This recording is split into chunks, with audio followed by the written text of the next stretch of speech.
Is Airbnb truly destroying neighborhoods, or is it just the scapegoat for deeper changes in how we live, work, and travel? Picture your neighborhood on a sunny Saturday morning. Kids laugh as they play in the cul-de-sac. Neighbors chat over freshly brewed coffee, and someone mows their lawn in the distance. It's peaceful, predictable, and comforting. This is the kind of place where everyone waves as they drive by, and you know who lives in every house. Now imagine something shifts. A new car pulls into the driveway next door every weekend. Strangers wander down your street, luggage in hand, taking selfies with the old oak tree on the corner. By Monday, they're gone, replaced by another group with different cars, different luggage, and different energy. Welcome to the world of Airbnb, where your once familiar neighborhood could become a revolving door of strangers. Let's rewind to the beginning. Airbnb started as a quirky idea, a way for two broke guys in San Francisco to make a little extra money by renting out air mattresses on their living room floor. Fast forward to today, and Airbnb has completely redefined travel. With over 4 million hosts and millions of listings worldwide, it's now a global behemoth worth billions of dollars. At first glance, it's genius. Homeowners earn extra cash, travelers get affordable and unique stays, and local businesses benefit from increased tourism. Everybody wins, right? But as Airbnb has grown, so have its critics. From skyrocketing rents to noise complaints and even cultural displacement, some people believe Airbnb is doing more harm than good. Cities like Barcelona, New York, and Venice have become battlegrounds, with residents protesting what they see as the erosion of their communities. Is Airbnb really the culprit, or is it just an easy target in a much bigger story about how technology is transforming the places we call home? The dark side of Airbnb. To answer that, we need to break down the key issues surrounding Airbnb's impact on neighborhoods. Let's start with the most pressing concern. 1. The housing crisis. Airbnb hosts often take homes off the market that would otherwise be rented to long-term tenants. Instead of leasing to families or local workers, landlords turn properties into short-term rentals, chasing higher profits. In cities with limited housing supply, this drives up rents and displaces local residents. Take Barcelona, for example. A city once famous for its vibrant local culture is now struggling to maintain its identity. Residents are being priced out as landlords convert entire apartment buildings into Airbnb units. Similar trends are happening in New York City, where entire neighborhoods are seeing rent spikes due to the lure of Airbnb profits.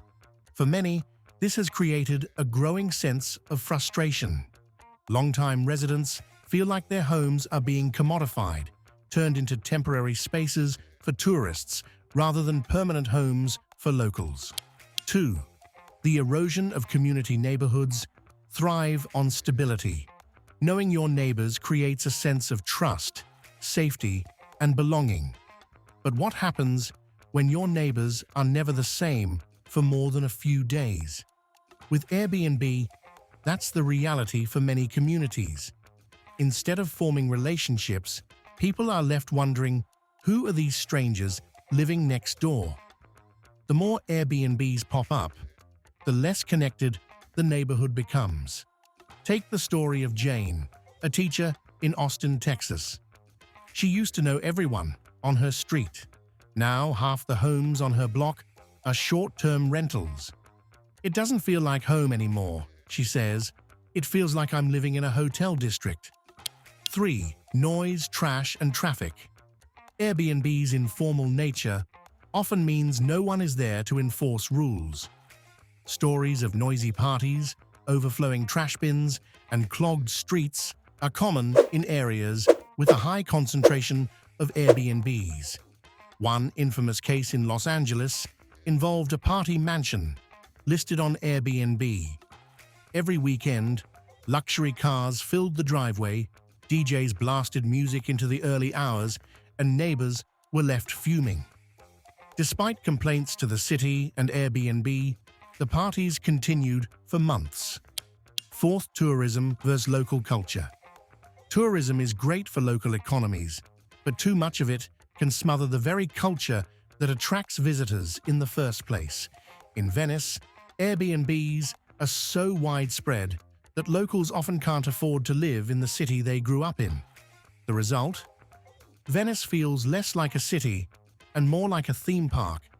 Similarly, in Paris, some historic neighborhoods have become so saturated with Airbnbs that bakeries, schools, and other local businesses have been replaced by souvenir shops and tourist-friendly cafes. 5.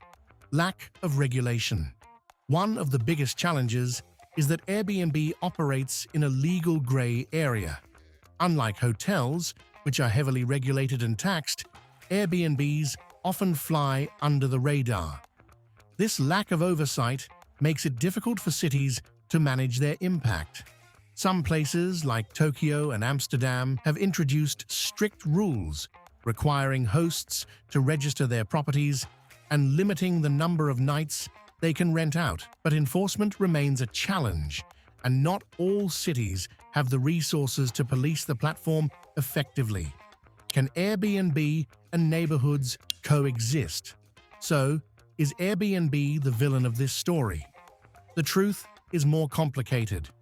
For every complaint about a noisy party or skyrocketing rent, there's a host who relies on Airbnb to make ends meet. Think of retirees renting out spare bedrooms or single parents using Airbnb income to pay their bills. For these hosts, Airbnb isn't a destroyer. It's a lifeline. Travelers, too, often prefer Airbnbs over hotels because they offer a more authentic experience. Staying in a local neighborhood rather than a tourist district can make a trip feel personal and unique. And let's not forget the economic benefits. Local businesses, from coffee shops to bike rental services, often see a boost from Airbnb guests exploring the area. But balancing these benefits with the negative impacts is tricky. Some cities are finding creative solutions.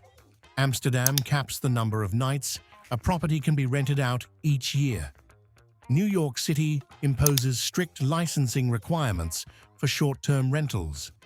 Japan limits Airbnb listings to specific zones, protecting residential areas.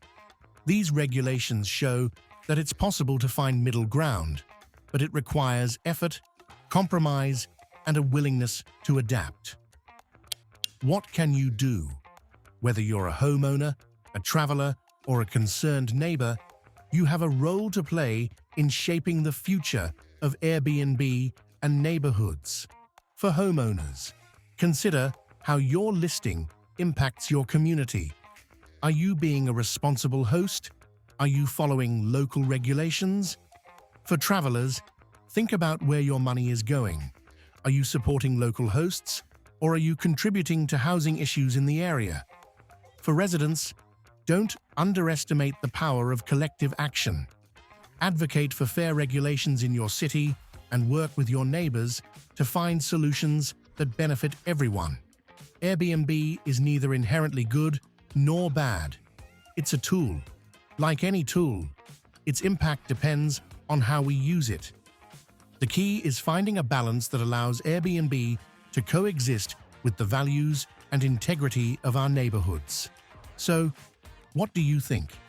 Is Airbnb destroying neighborhoods, or are we simply struggling to adapt to a rapidly changing world? The answer lies in our hands.